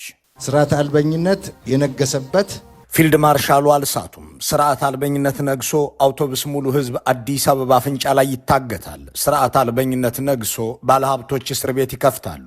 ስርዓት አልበኝነት አይሎ አውራ ጎዳናዎች ላይ ታጣቂዎችና ልዩ ልዩ ቡድኖች ኬላ ያቆማሉ። ስርዓት አልበኝነት ስላለም ሰዎችን መንግስት ዓይንና አፋቸውን እየሸፈነ ይሰውራል። ስርዓት አልበኝነት በርክቶ የአገሪቱ ጠቅላይ ሚኒስትር ስልጣኔን ለመታደግ በ2 እና 3 ሳምንት ውስጥ ሚሊዮን ሚሊሻ ሰብስቤ $10 ቢሊዮን የአገር በጀት መልሼ እዋጋለሁ እያሉ ቀጥለዋል። ይህ ፊልድ ማርሻሉ አሳምረው ያመኑት የኢትዮጵያ መልክ ነው። አብዛኛው ህዝብ የሚኖርበት ብርሃኑ ጁላ ስራ ስርዓት አልበኝነት የነገሰበት ያሉት የኢትዮጵያ ጉዳይ ነው። እሳቸው ሲቀጥሉ ኢትዮጵያ ስርዓት አልበኝነት የነገሰባት ብቻ ሳትሆን ሰላምና ልማትም የጠፋባት ነች በማለት ነው። ሰላምና ልማት የጠፋበት ሰላምም ልማትም ጠፍቷል የሚሉት ፊልድ ማርሻሉ አሁንም የወይፈኑን ቀንድ ይዘዋልና ልክ ናቸው። በአሁኑ ወቅት በአማራ በኦሮሚያና ትግራይ ክልል የሚሰራ ሆስፒታል፣ ትምህርት ቤት ወይም አንዳች ፋብሪካ የለም። በእነዚህ አካባቢዎች ማለትም አብዛኛው የአገሪቱ ሕዝብ በሚኖርበት አካባቢ 1 ኪሎ ሜትር መንገድ አንዲት ጤና ጣቢያ እየተሰራ አይደለም። ይህንን ኢትዮጵያ እያማረባት ነው የሚሉት ጠቅላይ ሚኒስትሩ ደፍረው አይናገሩትም። ፊልድ ማርሻሉ ግን ልማትም ሰላምም የለም ይላሉ። ሰላም የለም ሲሉ ደግሞ በጣም ልክ ናቸው። ራሳቸውን እያታለሉ እንጂ የአገሪቱ ሰላም ከየት ተነስቶ ወዴት እንደተንኮታኮተ እንደሳቸው ያሉ ኦህዴዶች ምን አይነት ሀገር እንደተረከቡ አሁን ምን አይነት ሀገር እየመሩ እንደሆነ ከእሳቸው በላይ የሚያውቅ የለም። ከ90 በላይ ክፍለ ጦር፣ ኮማንዶ፣ አየር ኃይልና ሚሊሻ እንዲሁም ድሮንና ሜካናይዝድ በአገሪቱ አርሶ አደር ቀይ ሲተረማመስ በአገሪቱ ህዝብና መሰረተ ልማት ገላ ላይ ሲከሰከስ እንደሚውል አዛዡ ራሳቸው ናቸውና ሰላምም የለም ሲሉ ልክ ናቸው። የመከላከያ ሰራዊቱ ዋና ዓላማ የአገርን ሰላምና ህልውና ማረጋገጥ ነው። የጦርነቱ መሪ አገሪቱ በመከራና በሰቆቃ ውስጥ መሆኗን ሲያውጅ ይህ በተዘዋዋሪ መንገድ እሱ የሚመራው ተቋም ወይም አጠቃላይ የአገሪቱ የደህንነት መዋቅር ዋና ተልእኮን መወጣት አለመቻሉን ወይም ሁኔታዎች ከተቋሙ አቅም በላይ መሆናቸውን ማመን እየጀመረ መሆኑን ታሪክና ፖለቲካ ይናገራል። እንዲህ ያለውን ሐቋን የመጋፈጥ ነገር ፖለቲካ ብሊክ ሪያሊዝም ሲል ይጠራዋል። የጦር መሪዎች ከመጋረጃ ጀርባ ያለውን ለህዝብ በይፋ የማይነገረውን እውነተኛና አስከፊ የአገር ገጽታ ማለትም የምጣኔ ሀብት መውደቅ፣ የሰራዊት መድከም ወይም የማህበራዊ መዋቅር መበጥበጥ በሚገባ በተረዱ ጊዜ የአገሪቱ ውድቀት የመጨረሻው ደረጃ ላይ ደርሷል ብለው መጠቋቆም ይጀምራሉ። አሁንም ታሪክ ስናገላብጥ ከምናገኛቸው ወራሪ ሰራዊቶች መካከል የጀርመን አንዱ ነውና ምሳሌ ይሆነናል። በአንደኛው የዓለም ጦርነት ወቅት የጀርመንን ሰራዊት የመራው ኃላፊ ጀነራል ኤሪክ ሉደንዶርፍ ይባል ነበር። ምንም እንኳን ጀነራል ኤሪክ እንደ ብርሃኑ ጁላ ሰራዊቱን በራሱ ወገኖችና በአገሩ ህዝብ ላይ ያዘመተ ባይሆንም ከአውሮፓና አሜሪካ ጋር ሲዋጋ ለጀርመን ህዝብ በፕሮፓጋንዳ ማሽኖቹ ይናገር የነበረው አገሩ እያሸነፈች እንደሆነ ነበር። የአገሪቱ ባለስልጣናትም ጦርነቱን እያሸነፍን ነው፣ ለፍጹም ድል የቀረን ጥቂት ጊዜ ብቻ ነው ይሉ ነበር። ነገር ግን ከጀርመን ጦር በስተጀርባ የነበረው የምጣኔ ሀብት መውደቅ፣ የህዝቡ መራብና የሰራዊቱ መዛል ለጦር መሪዎቹ ግልጽ ያደረገው ቀዳሚው እሱ ሰው ነበር። ለዚያውም በዘውድ ምክር ቤት ስብሰባ ላይ ቀርቦ ጀርመን በአስቸኳይ የተኩስ አቁም ስምምነት አድርጋ ከና አሜሪካ ጋር ካልተፈራረመች በቀር ግንባር ሰራዊታችን ሙሉ በሙሉ እንደሚፈርስና አገሪቱ ወደማታገግምበት ጥፋት እንደምትሄድ ይታወቅልኝ ሲል በይፋ ተናገረ። ይህ ንግግር ለፖለቲከኞቹና ለህዝቡ ፍጹም ድንገተኛና የፕሮፓጋንዳውን ስኳር ያቀለጠ አስከፊ እውነታ ነበር። ሰሞነኛው የፊልድ ማርሻሉ ንግግር ያንን የሚመስል ነው። ደፍረው እንደራደር ባይሉም የወይፈኑን ቀንድ ለመጨበጥ ግን ጆሮው ጋር እየደረሱ ይመስላል። ሲቀጥሉም ዳር ድንበር መጠበቅ አልቻልንም ይላሉ። ዳር ድንበር መከላከል የማይቻልባት አገር የአንድ አገር ሰራዊት ዋና ስራው የአገሪቱን ብሔራዊ ጥቅም የሰማይና የምድር ወሰን መጠበቅ ነው። የኢትዮጵያ መከላከያ ዋና ስራም ይኸው ሊሆን እንደሚገባ በህገ መንግስት ሳይቀር ተደንግጎለታል። ይሁን እንጂ የአገሪቱን መከላከያ ከኢትዮጵያ አልፎ ለሌሎች አፍሪካውያን ሰላም ማስከበር የተረፈውን ጦር ከተከበረበት ማማ ወርደው በየሰፈሩ ሲገድልና ሲሞት ሲማረክና ሲቆስል የሚውል ሚሊሻ ያደረጉት እነ ፊልድ ማርሻል ብርሃኑ ጁላ ናቸው። የአገሪቱን ህዝብና ድንበር መጠበቅ ትተው የአብይ አህመድ የስልጣን ዘበኛ ለመሆን የፈቀዱ ጀነራሎችም ኢትዮጵያ ማለት የጠቅላይ ሚኒስትሩ ወንበር ብቻ እንዲመስላቸው ተደርገው ፊልድ ማርሻሉ እንዳሉት አገሪቱ ሉዓላዊነቷን ሁሉም ጎረቤቶቿ የሚደፍሩት ሆነው አረፈው። የጅቡቲ ድሮን በኢትዮጵያ ውስጥ ገብቶ የሚገድልበት፣ የኤርትራ ጦር በግብዣም ጭምር ኢትዮጵያውያንን የሚገድል የሚደፍርና የሚዘርፍበት፣ አልሸባብ ድንበር ጥሶ የሚገባበትና ኢትዮጵያውያንን የሚገድልበት፣ የደቡብ ሱዳን ኃይሎች በኢትዮጵያ ውስጥ አንድ ወረዳ ሙሉ ከነዋና ከተማው ጠቅልለው የሚወስዱበት፣ የሱዳን ጦር በጠቅላይ ሚኒስትሩ እየተጋበዘም ጭምር የኢትዮጵያን አርሶ አደሮች እያፈናቀልና እየገደለ የሚኖርበት፣ የኬንያ ጦር በታሪኩ ለመጀመሪያ ጊዜ በኢትዮጵያ ግዛት ገብቶ ግድያ የሚያደርግበት ዘመን የታየው በዚሁ ብርሃኑ ጁላ ኤታማዦር ሹም አብይ አህመድ ጠቅላይ ሚኒስትር በሆኑበት ዘመን ነው። ፊልድ ማርሻሉ ይህ ነገር እያሸማቀቃቸው የመጣ ይመስላል። ጠቅላይ ሚኒስትሩ ግን የኢትዮጵያ ሉዓላዊነት ለመከላከል አንድም ጥይት አልተኮስኩም በማለት ይኮሩበታል።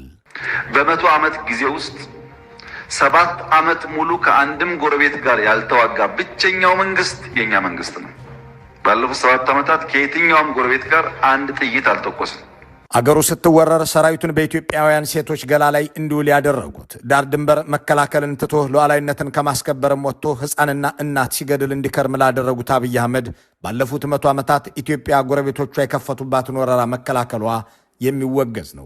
አገርን ለመከላከል አንድም ጥይት አለመተኮስ ደግሞ የሚያስደስትና የሚያኮራ በአደባባይም የሚነገር ነገር ነው። እንዲህ ያለው ጉዳይ ግን ብርሃኑ ጁላን ማሸማቀቅ የጀመረ ይመስላል። በየአቅጣጫው የተወረረ አገር እንዳላቸው የገባቸው ኤታማዦር ሹሙ ኢትዮጵያ ሉዓላዊነቷን ያጣች ነች ሲሉ ይገልጿታል። ሉዓላዊነቷን ያጣች እርስ በርሱ የሚተላለቅ የውጭ ጠላት እንደፈለገ ገብቶ ዜጎቿን የሚያጨርስበት በትክክል ኢትዮጵያ ሉዓላዊነቷን አታ እርቃኗን ቀርታለች። የግዛትና የወሰን ሉዓላዊነቷን ብቻ ሳይሆን የፖሊሲ ሉዓላዊነቷም ተገሶ ለአይኤምኤፍ በይፋ ከተሸጠች 3 ዓመት ደፍናለች። እናም ፊልድ ማርሻሉ ይህንንም ሲሉ ልክ ናቸው። የውጭ ጠላትም ወደ ኢትዮጵያ ሰተት ብሎ ገብቶ ከአልሸባብ እስከ ሻቢያ ተጋብዞም ተጠርቶም ራሱም ወስኖ ዜጎችን ከመንግስት ወገን ሆኖ ገድሏል። ፊልድ ማርሻሉ ይህ ተገልጦላቸዋል። ሉዓላዊነታችን ተገርስሶ የውጭ ጠላት መጫወቻ ሆነናል የሚለውን በአጽንኦት ገልጸውታል።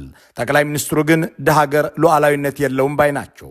ስንዴ እየለመነ ሉዓላዊ ነኝ ማለት አይቻልም በማለትም ሉዓላዊነትን የሚያህል ግዙፍ ጉዳይ ከመብላትና መጠጣት ጋር ያገናኙታል። ልመና ይሳካልኛል ያሉት ልመና ዕጣ ክፍሌ ነው ያሉት እርሶ እንጂ የኢትዮጵያ ሕዝብ አይደለም። የኢትዮጵያ ሕዝብ ከአባቶቹና ከአያቶቹ የወረሰው አንጀቱን አስሮ ያለ ስንቅ በባዶ እግሩ ያለ ጫማ ተዋግቶ አገሩንና ሉዓላዊነቷን ማስከበር ነው።